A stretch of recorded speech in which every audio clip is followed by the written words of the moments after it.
Welcome to the Fully Charged Show podcast. Now, we have been quite busy at Fully Charged Towers recently. That's the massive 5 million square metre office we work in. Huge, it's huge, and an absolute energy hog. Sorry, it's a bit smaller than that. But there's so much going on in the world that we are watching. It is now, we have had to accept, impossible to keep up. We're just running as fast as we can. So many episodes that are going to come. Please be patient with us. We will get them all out in the end. Constantly getting tweets saying, where's this one and where's that one and why don't you do this? And we're doing our best. I've recently been traveling around talking to various industry groups about transitioning their fleets, delivery fleets, to electric drive. And if I'd done that 5 years ago, well, I did try once or twice, the response would have been skeptical at best and entirely dismissive for 99% of the time. Now, and people who've never experienced any battery electric vehicles still have perfectly justified reservations, but the majority view is now very positive. I've really experienced a big shift in attitudes. And I'm not talking about individuals who are considering buying an electric car or, not using diesel or petrol or anything like that. No, this is huge companies that have hundreds, sometimes thousands of vans that are doing deliveries to shops and supermarkets and all that stuff, and they are really, really keen to see how they can do it. And they're keen. I'll tell you why. It isn't about being green or being eco or being any of those things. It's about money. It's very simply, they've done the maths now and they've gone, wow, if we had 1,000 electric vans rather than 1,000 diesel ones, we would save £7.3 million a year in fuel costs. It's that kind of reasoning that is driving them. But the other one that is now generally accepted, which is really interesting, is the understanding and acceptance that air quality, particularly in cities, is a problem that we can address and do something about very, very quickly. And on that topic, back to the talk you may have tuned in to hear. This talk was recorded on day 3 of the Fully Charged live show in Silverstone in June. And I was made aware of this fantastic book by the author Tim Smedley called Clearing the Air. I read it manically, you could say, just before our annual event in June, because I really wanted to find out more. And I wanted Tim to join us at Fully Charged Live because he's a true believer that pollution in urban areas is a real danger to adults and especially to our children. Well, he's not so much a believer, he just knows it is. The facts are in, dear listeners, as I'm sure you're all very aware if you listen to this podcast. So as well as Tim, later on we were joined by a very special guest, so stay tuned for an appearance where I got a little bit emotional. I'm embarrassed about it, I did get a bit emotional, from a very, very courageous young lady.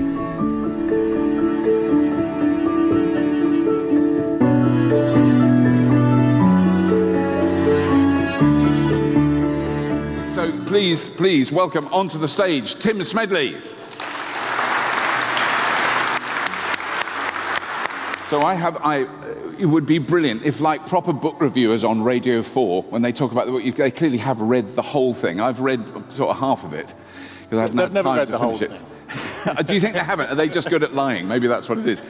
But it is incredibly detailed, and it does highlight all those issues which you sort of hear about. You explain things about PM25s and what is harmful to human beings, and there's stuff that isn't really harmful to human beings, directly breathing it in, but not very good for the planet as a whole. Yeah. And there is differences between those, but that was, it was your journey, right? I mean, could you sort of briefly tell us your journey? But the key thing, and it's that I do remember thinking this exact same thing when my children were born. When you've got a baby and you're in a city, and you're going, that baby's lungs are the cleanest lungs any human being's had, and we're here, and it doesn't feel right. It's a big change in life, isn't it? Yeah, that was the exact same journey for me. Great Arnie impression, by the way. Oh, right. I can't let that go unremarked.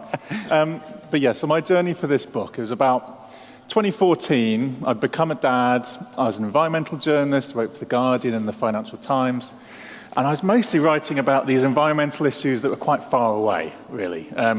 Climate change, deforestation, they often seemed quite distant. Then I picked up a copy of the London Evening Standard on the tube, and it had a headline that read, "Oxford Street has the worst diesel pollution on Earth." Yeah. On Earth, so not in Europe, not Northern Hemisphere, in the world. And this completely took me by surprise, because, as I said, I thought I knew about this stuff. Yes, and you should be the person who knows more about it. I should have known, but completely took me by surprise. So I kind of thought, well, what is this issue that is right on my doorstep, literally, that I don't know about? So what is air pollution? So I set out to answer 4 key questions, which is, what is air pollution? What are these pollutants? Where are they coming from? What are the sources? What do they do to us? What do they do to our health? And then the 4th, probably most important one, is what can we do about it? What are the solutions? So that journey took me around the world a little bit. I went to Delhi and Beijing and Paris and Milton Keynes, obviously. Yeah. And I kind of, I guess, started to come up with the answers to those questions, which became this book. But I think one of the key things that also struck me really early on in the book is the stuff about leaded petrol, because we've kind of forgotten about that. Leaded petrol, well, we stopped doing that a long time ago. But I remember when I first worked in California, in fact, a lot of the early stuff that I learned about the possibility of electric vehicles was about 20 years ago in California. And that was, someone explained about, someone from CARB, from the Californian Air Resources Board, who were the people who legislated to get leaded petrol banned. And I sort of knew that it was bad, but I didn't know why. But the explanation and the long-term study of what leaded petrol particularly did to children and how that's affected behaviour for that generation was pretty chilling. I mean, that was fairly horrifying. Yeah, and so I kind of bookend the book a little bit with the story of leaded petrol, because it is this issue that is kind of been solved and has been cleared up. But it's an interesting case study to look at in terms of how and why they did it. But yeah, leaded petrol, I mean, lead affects the cognitive system. You breathe too much in, it really messes with your brain. I mean, the very first factory that made leaded petrol, the workers went mad. Had to be committed to lunatics. No, seriously? Yeah, seriously. I'll tell that story a little bit. And this famous guy, Thomas Midgley, who invented leaded petrol, kind of knew the dangers, it seems, because they did a press conference where they said, well, clearly breathing in lead's a bad idea, Thomas, why do we want to do that? And he inhaled some of the fumes to show that, there's nothing wrong with it, I'd happily do this every day. And so the press left happy. Right. Leaded petrol became a global thing. Thomas Midgley went on sick leave, quietly, because of what it did. But the main thing with leaded petrol was, it affected cognitive ability, and there's many studies done around the world of linking high lead in children's blood to lower IQ scores, and even to heightened crime statistics. I know that sounds strange, but I do tell that story a little bit. So leaded petrol, thank goodness we've cleared that up, but we now have similarly big problems that we need to clear up, which is kind of the point. Yeah. And then, I think it is peculiarly British, the reason why Oxford Circus had these horrific levels of diesel pollution is because we've got horrific levels of diesel cars, which is, because I assumed that was global, that everyone all had small diesel cars, but it actually isn't. It's very specific to this country, the numbers of them. It is. Well, it's a European problem, more so. But UK went really big on diesel. Yeah. And again, diesel's a really interesting story because there's a lot we can learn from the success story of diesel. So you often hear, and I'm sure you often hear this, Robert, we can't transition to electric cars within a decade. It's just, it's not possible. Well, it is. And diesel managed to do it within a decade. Yes. So, mid-90s, the percentage of diesel on the road was a single percentage figures in the UK and most of Europe. By the mid-noughties, or 2010, half of all cars. Right. So, just over a decade, you've got that change. Some countries, Norway and Ireland come to mind, went from single figures percentage of diesel on the road to above 70%. Right. So really rapid change. And the reason why we went for diesel, the Kyoto Protocol called for governments to reduce CO2. Great, needed to do that. There's many ways we could have done it. We could have invested in renewable energy. We could have invested in electric cars. Instead, diesel was kind of a quick fix. Because at the time, diesel was more fuel efficient. So you burn less of it per mile, per kilometre. So it kind of made some sense. Right. Except for the fact that diesel produces far more particulates and far more NOx. And that was known. So I've occasionally heard, well, we didn't know about it at the time. Right. Kind of government saying, oh, well, the science wasn't there. It was. And I have a whole chapter on this in the book called The Dash for Diesel. And it was known that diesel produced far more local pollutants. And it's than also petrol. the size of the, because that's I had understood that before I read your book, but the tiny size of, it's PM25s, isn't it? And you realize that, is that particulate measurement, PM? Yeah. Right. Well, let's get onto that. So, I had to learn all this. Yes. Because I didn't know any of it. So, it's PM 2.5. 2.5, sorry. It's particulate matter. So any kind of little solid in the air is counted as particulate matter. So dust is particulate matter. Yeah. Road dust is sand, salt, but also bits of soot from combustion. And it's 2.5 because it's 2.5 micrometers or below, and that's roughly the 40th of the width of a human hair. So really tiny. There's also PM10, which is 10 micrometers. You can kind of see PM10. So a cloud of black smoke, that's PM10. You can see it. PM 2.5, you're no longer likely to see it. Yeah. So we had these great smogs in the 50s caused by coal smoke and wood smoke, which you could see and were deadly smogs. But I do say, really, we have smogs as bad now within London. You just can't see them. Because just the sheer number of cars. So in 1950, there were about 35 million cars in the entire world. But now there's about that many cars in the UK. In this country, yeah. So PM 2.5 is the biggest killer in terms of air pollutants. So about 4 in 5 deaths caused by air pollution are caused by breathing in tiny particles, PM 2.5. The other 1 in 5 are split between NO2, nitrogen dioxide, which comes from mostly combustion, mostly traffic fumes, and ozone, which comes from sunlight mixing with, you guessed it, traffic fumes, and also organic compounds. Really, the source of a lot of this stuff remains transport. Yeah. But I mean, the thing about that size of particulate is when you breathe it in, it's small enough to go directly into, you're not just like, you don't then have a cough and you spit it out. It goes into your internal system and it goes through the lungs walls. Yeah, so this is the thing. So it seems that air pollution science has gone through a bit of a journey in terms of, initially, most of the regulation and most of the interest was in PM10, so black smoke. And in fairness, there's plenty of black smoke you don't want to be breathing in. Yeah. So black carbon, you might have heard of. It's kind of it is soot, and it's carcinogenic, and it's what turns smokers' lungs black. That's mostly black carbon. Yeah. And that is a PM10, so you don't want to be breathing that in. So initially, most of the regulation, most of the legislation, most of the fuel emissions testing of cars was to reduce the PM10. But then it slowly emerged that the PM 2.5s are greater in percentage in terms of, if you've got a big cloud of particulates, it's the smaller ones that make up most of the number. And those can get further down into the body. And if you go smaller still, there are smaller ones. Smaller still, so nanoparticles. So 2.5 micrometers PM 2.5 is 2,500 nanometers. If you go down to 100 nanometers, then you get to the nanoparticles. Wow. And those, I kind of discovered, they're the real bad ones, because they actually literally pass through your lungs into your bloodstream. Right. So a lot of the health effects of air pollution we hear about, initially, I guess you think about lung issues and asthma being problems of air pollution, and they are. And the UK has the highest levels of asthma in Europe, the highest levels of deaths from asthma in Europe. Is that true? It is true. And also the highest levels of child deaths from asthma in Europe. Yeah. Big problems. But actually the biggest killer is heart disease. And that's from the nanoparticles getting into your bloodstream, clogging up your lungs, basically. Yeah. I even saw one study that linked 21% of all strokes to air pollution.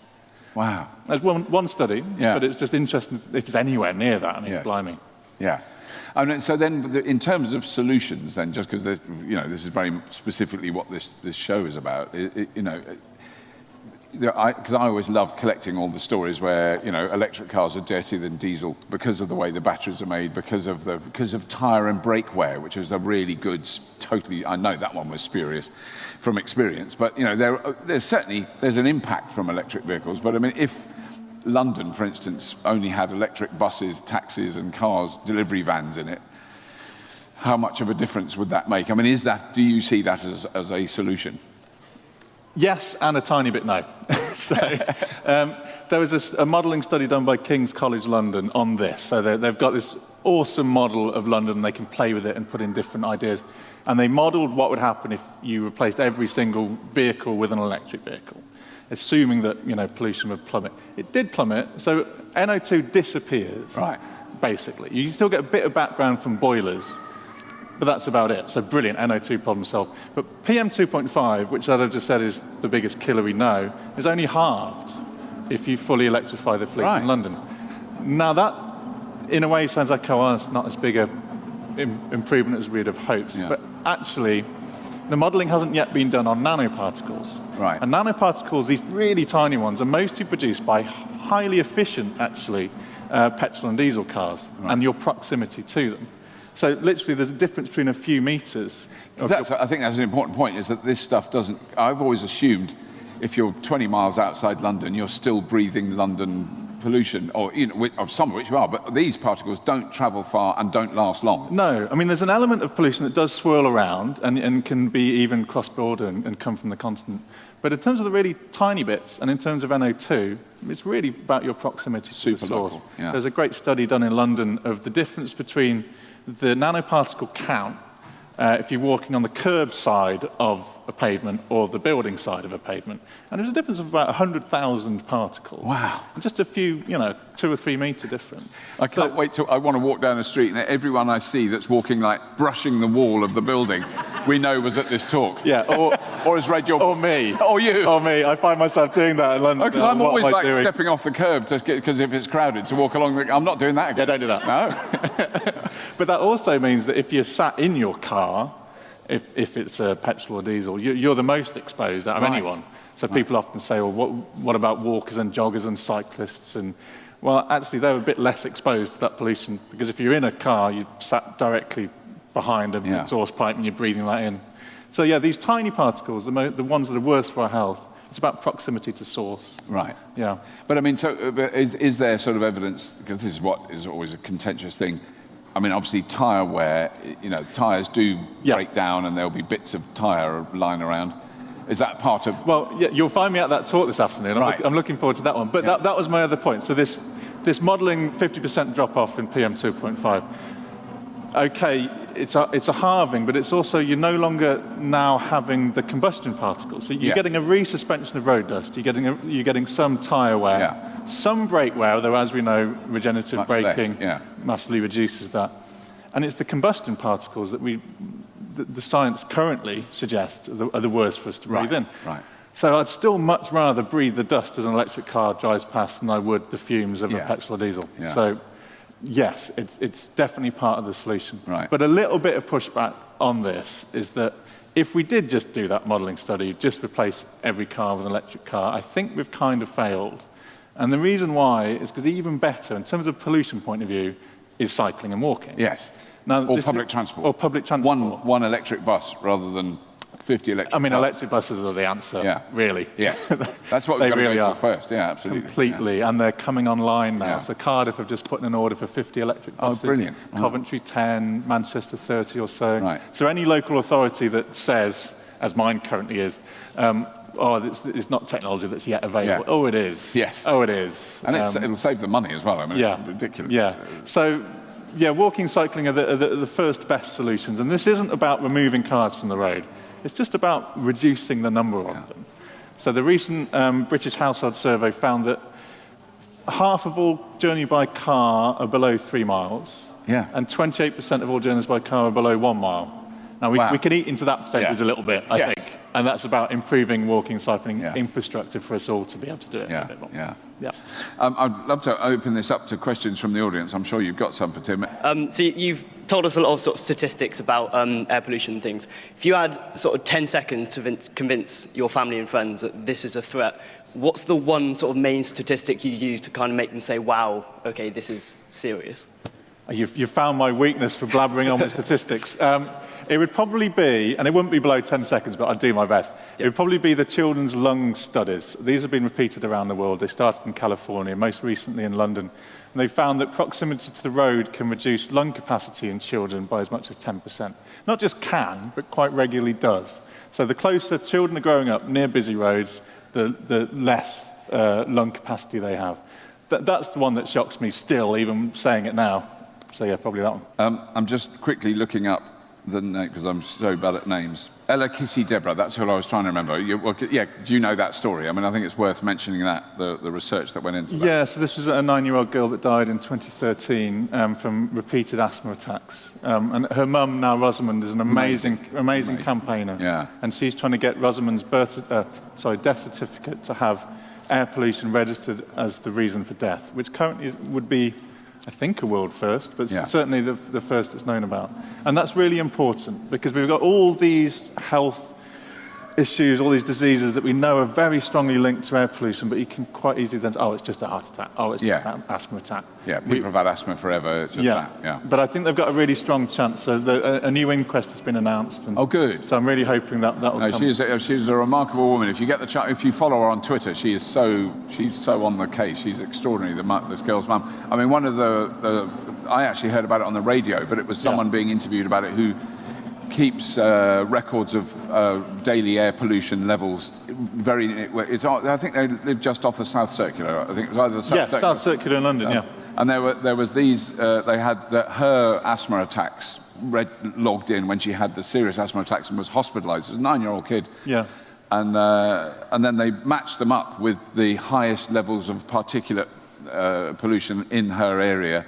And it was, he said the way to describe it is you put your two fingers together. They just matched. Yeah. There's a lot of evidence that poor child died much too. I mean, really, really sad story. And I think that's a good. If you want to hit people emotionally, it's that thing. The other one I heard, which was many years ago, before I was doing Fully Charged, I did a program. How do they do it on air quality monitoring? On I always call it the Euston Road. It's not called that, but near Madame Tussauds, University of London has a Marylebone Road. Marylebone Road. Air quality monitoring station. It's still there. And one postgraduate student, all the monitors are up on the roof. Yeah. And they were still horrific. And they were going, this is very high levels of pollution, blah blah blah. One postgraduate student said, what if we put it down here? And she took it off the roof and stuck it down at sort of knee height on the side of the container. And they said the only way to describe what that was reading was a toxic carcinogenic soup. That's how they described it. And I'd walk my kids along that street. Yeah. I'm fine. It's only knee level. Yeah. But they're down here. I'm walking along. I mean, what they were breathing then was, and that was 15 years ago. I mean, they knew then. It wasn't last week. Well, that's the classic thing. That's the pram height. Pram height. When you're pushing the pram along, it's literally that's the height. The pollution's coming out. And as I say, it's all about proximity to that source. Yeah. How does flights and shipping compare to? Very good question. Transport. I mean, like cars and buses. Yeah. As I say, again, it's about proximity to source. So aviation is definitely a huge source of pollution.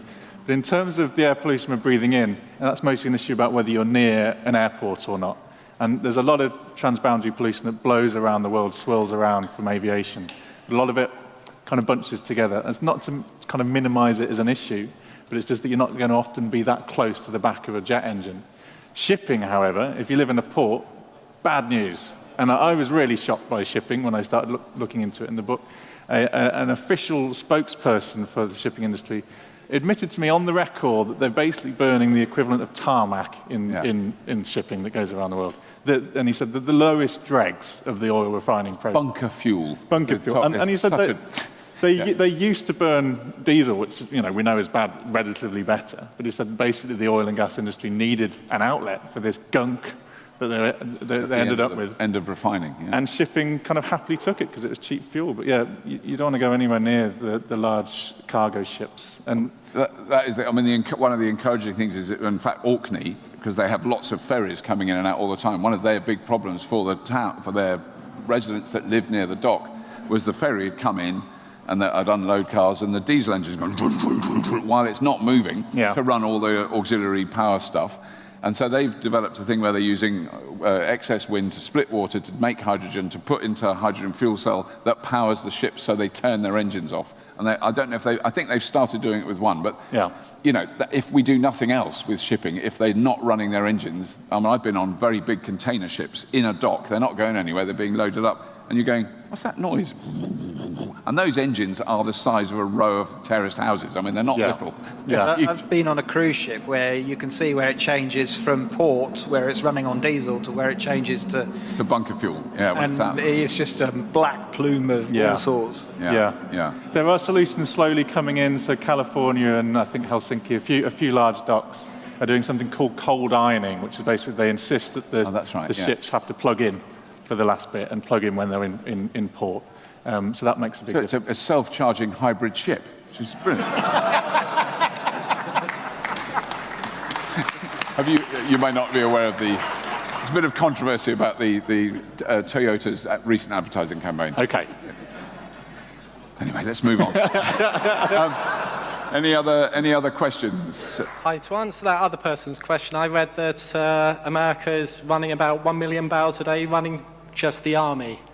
And that's America uses about 20 million barrels a day, and the world uses about 93 million barrels a day. And there's 1 million to run the army? Yeah, right. Just to run the American army. Can I just add one thing to that? So another shipping stat is that a third of all shipping is just shipping barrels of oil around the world. So you could solve a problem. Yeah. So if we stop shipping oil, we've reduced... You've reduced by a third. Reduced it by... Yeah. I have never... Damn, I wish I'd had that. The amount of arguments I could have got in with that one. If we stopped shipping oil. I mean, Elon Musk said many years ago, we'd have plenty of electricity for electric cars if we stopped refining oil, because refineries use a lot of electricity, which I've always hammered on about. Clarkson tells me I'm wrong, but anyway. And he's reliable. Come on, he's a reliable source of fact. I was just going to say, there's something I read that sounded amazing. There's a city in China that has replaced all of its buses now with electric. And Shenzhen, yeah. And it's about 10,000 buses now. I think it's now 18,000 electric buses. And all of its taxes. And its taxes as well. So about 30, a fleet of 30,000 taxes in Shenzhen. So Shenzhen's almost fully electric. Just as an example of pollution coming off the ferry from France back to England, that you get everyone turns their car on. Before they've opened the door. Yeah, before they've opened the door. You've got literally, you can imagine if the doors break, you've got about a couple of hundred people that are just going to die in their car because the human race is too stupid it is to think, shocking. We need turn on the engine, and they'll go, oh, we want to run the air conditioning, let's turn that on. And basically, you need to press the button in your car to close the vents. Yeah. Just so you... got a bit longer to survive. We use the Eurotunnel quite often in electric cars, and it's great when the French lady walks by and says, "Do you not turn on your engines yet?" And all our engines are on. I go, "No, don't worry, it's fine," because they haven't opened all the doors, because they're really strict about it on that. We have to finish there. Thank you so much for listening. But before we go, we've got a very important person who's joining us on stage. And I really want to... So Charlotte, can you come out? This is Charlotte Smith. Charlotte has been doing this amazing project. Maybe you can use the microphone. You can use the phone mic, Charlotte. That would be good. So I got a card on my car. I get a bit emotional about this. It's going to be silly. I got this lovely card on my car which thanked me for driving an electric car, which Charlotte has been putting on electric cars. You explain, Charlotte, because I get a bit teary about this. I'll let you do it. Okay, so I'm doing an international campaign that raises awareness of the benefits electric vehicles have on children's health. And I started this around a year ago. And I was in year 5, and I was in Solihull Town Centre, where I'm from. And I was breathing in some emissions from the back of a car in winter. And I coughed, and I asked my dad why this was. And he said it's because of emissions. We were both kind of unsure all the details on what exactly it was. And around the same time, I had to do a science paper on the benefits that on changes, but I decided to do it on the benefits that electric vehicles have on children's health. And throughout that transition of me learning new things, I learned that there's actually far more in-depth different things that make this such a inverse and kind of controversial thing that people look at. Because when you think of say for example, an electric vehicle, you're either thinking about the planet or how sporty it seems to be. Yeah. So and then when you put an extra perspective in there, it's kind of realizing it's adding that extra jigsaw puzzle into this perfect picture that makes complete sense. And it's lovely to see that even when people still drive a combustion engine vehicle, it's lovely to see how eager they are to get into an EV, and to see how like passionate they are about the whole EV transition.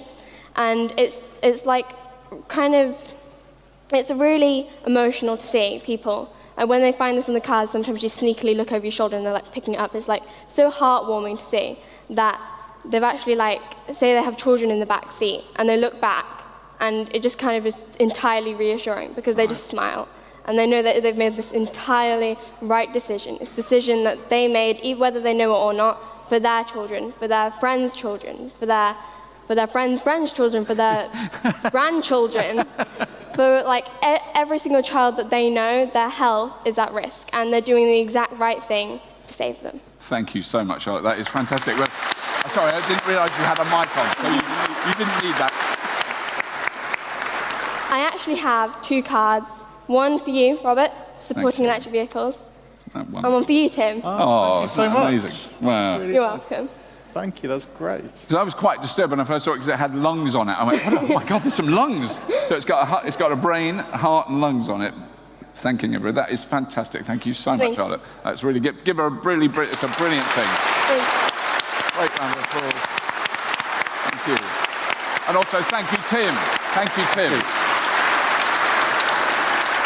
Tim is very happy to answer more questions and sign books. And it's really good when you talk about your book and people come up and buy it. Believe me, it's a fantastic moment. So have a look at the book. It's really, really good. I'm going to carry on reading it. I'm going to finish it. Thank you so much, Tim. It's really good. Great stuff. Thank you.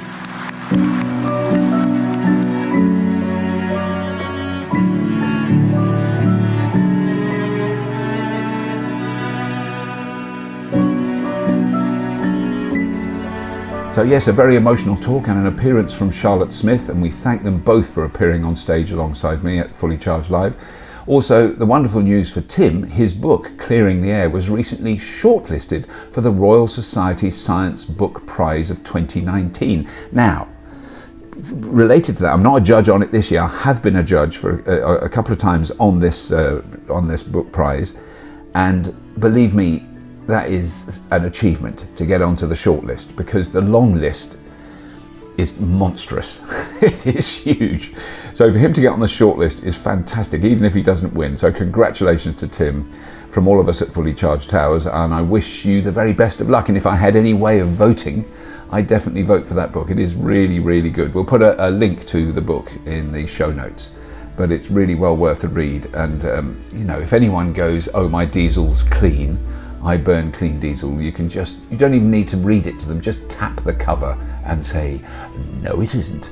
Anyway, don't forget to head to our website if you live in the United States, because Fully Charged Live USA, the tickets are on sale. We've sold tickets. There's some people coming. We've got to do it now.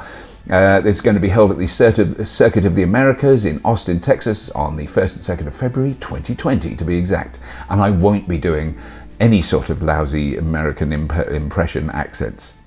I'm really struggling not to, because I have spent the last 30 years doing a sort of cod American accent on television in the UK, and it's a bad habit. I'm going to stop it. But this is going to be an amazing show now. We are getting so many people that are coming along. We will literally be filled to the brim with EVs and clean tech energy stuff. Tickets are in actual limited supply. We cannot sell millions or even hundreds of thousands, just some. I don't know exactly how many, because we haven't got such a big venue. We are limited. We do have a sort of set limit. At Silverstone, we kind of just sell tickets until we can't move anywhere. In America, it's slightly different. But it's a big site. Lots of people can come. Don't be put off by that. You'll get a ticket. Don't worry. But hurry. I'm sending a mixed message. Just head on over to fullycharged.show. Have a look at the show notes. We're adding stuff to it all the time when we know what's confirmed. Rivian are confirmed. You will see the full range of Rivian models there. Lucid Motors, Harley Davidson motorbikes, and of course huge amount of other electric vehicles. I'm just not going to say exactly what yet. So thank you very specifically to our wonderful Patreon supporters. It is really, really spectacular that Patreon is working. We've got a lot of announcements for both our Patreon users and our general viewers coming soon. Some really exciting opportunities. If you are interested in becoming a Patreon supporter, please follow the links in the show notes. So, absolutely no pressure or obligation. I'm staggered that people do it. It's really, really good. We got some really good episodes coming up very soon. First drive in the Lucid Motors with Chelsea Sexton. I've seen the rough cut of that. It looks amazing. That's coming very soon. Johnny heads to Icon Derelict in California and something more close to home called Zipcar, car sharing service in London. Thousands of electric VWs that you can just walk up to, use your app, ping, door opens, get in, drive where you want to go, get out, leave it, walk away. Please don't forget to leave us a 5-star rating and review on your favourite podcast player, as it helps us to get discovered and it increases our reach to spread the sustainability message. Well, it's kind of nice if you tell your mates. So I listen to the Fully Charged Show podcast. Robert Llewellyn and Johnny Smith and others waffle on about electric vehicles. And finally, don't forget to subscribe to our 2 YouTube channels, which includes Fully Charged Regen as well as the main channel. And that has all these talks, particularly the talks we did at Silverstone. There's video versions of them up on there. So, as always, if you have been, thank you for listening.